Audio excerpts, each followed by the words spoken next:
Hello everyone, welcome to my channel Him talks.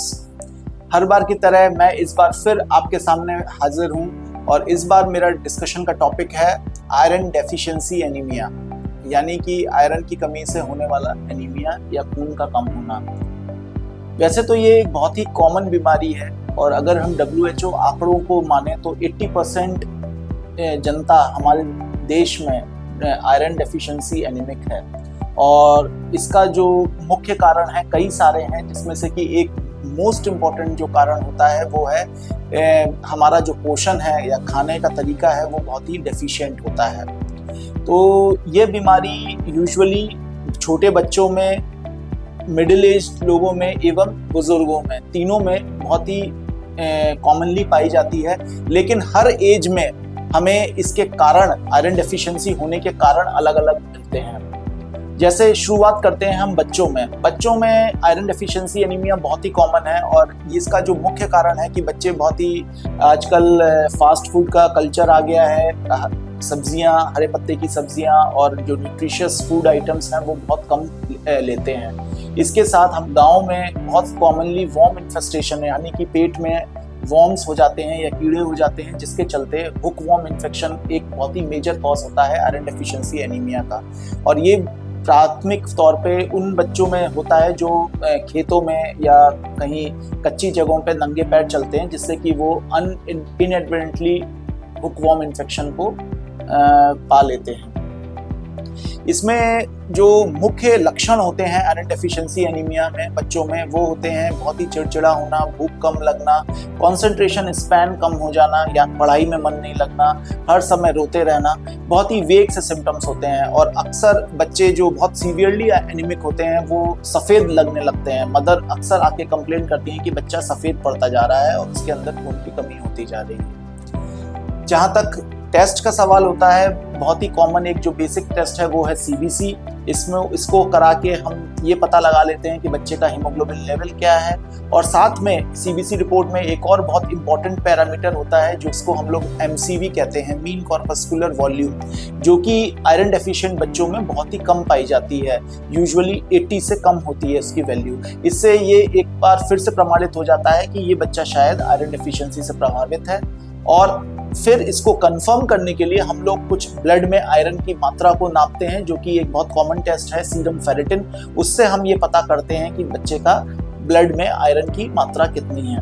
अगर किसी भी बच्चे की या किसी भी एडल्ट की सीरम फेरिटिन की वैल्यू लेस देन 10 है तो उसको सीवियर आयरन डेफिशिएंसी एनीमिया हम लोग लेबल करते हैं। और उसमें iron supplementation in the form of tablets, या यदि किसी को यदि ओरल आयरन थेरेपी सूट नहीं कर रही है, बहुत ज़्यादा साइड इफ़ेक्ट्स हो रहे हैं आयरन टैबलेट्स के, तो हमें उनको कई बार IV आयरन या इंजेक्शन के तौर पे आयरन देना पड़ता है। यूजुअली बच्चों में आयरन डेफिशिएंसी एनीमिया कॉमन ज़रूर है, लेकिन ज़्यादातर बच्चों को ओरल थेरेपी बहुत अच्छी सूट करती है और बच्चे 2 से 3 महीने में कम्प्लीटली फिट हो जाते हैं। खास करके हमें गाँव के बच्चों को डीवॉर्मिंग ज़रूर करनी चाहिए, या जो बच्चे बहुत ज़्यादा कच्ची जगह पे या खेतों में या कच्चे फर्श पे चलना फिरना कर रहे हैं, मिट्टी में खेल रहे हैं, उनमें हुक वॉर्म इन्फेस्टेशन की वजह से हमें उनकी डीवॉर्मिंग ज़रूर करनी चाहिए। अब आते हैं मिडिल एज्ड जनता पे, जो कि एक और बहुत इम्पॉर्टेंट ग्रुप है, खास करके प्रेग्नेंट फीमेल या रिप्रोडक्टिव एज में जो फीमेल्स होती हैं उनमें भी ये एनीमिया डेफिशिएंसी बहुत सीवियरली पाई जाती है। और ज़्यादातर फीमेल्स ये माना जाता है कि प्रेगनेंसी के टाइम पे एनीमिक होती हैं, जो एनीमिया उनका विद प्रेगनेंसी और वर्सन होता चला जाता है। तो अगर यदि हमने उस समय प्रेगनेंसी के स्टार्ट में ही ये डायग्नोस नहीं किया कि उनका हीमोग्लोबिन, बेसलाइन हीमोग्लोबिन पहले से कम है और वो आयरन डेफिशिएंट है, तो हमें ये देखने को मिलता है कि प्रेगनेंसी के दौरान उनका एनीमिया इतना सीवियर हो जाता है कि उनको कई बार ब्लड चढ़ाने की भी ज़रूरत पड़ जाती है। तो इसमें भी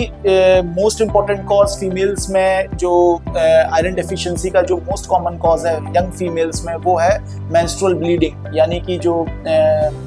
मासिक मेंसेस होते हैं उसमें ब्लड फ्लो बहुत अधिक जाने की वजह से कई फीमेल्स को आयरन डेफिशिएंसी एनीमिया का सामना करना पड़ता है। तो अगर किसी भी फीमेल को जो कि मेरा ये टॉक सुन रही हैं, यदि उनको मंथली जो मेंसेस हो रहे हैं वो बहुत हैवी हो रहे हैं, ब्लीडिंग बहुत ज़्यादा हो रही है, तो उनको तुरंत अपने गायनिकोलॉजिस्ट या डॉक्टर से मिलना चाहिए, जिससे कि वो उसका अप्रोप्रिएट ट्रीटमेंट करा सकें और आयरन डेफिशिएंट होने से बच सकें, क्योंकि ये एक बहुत ही इंपॉर्टेंट कॉज होता है आयरन डेफिशिएंसी का। अगर हम बुजुर्गों की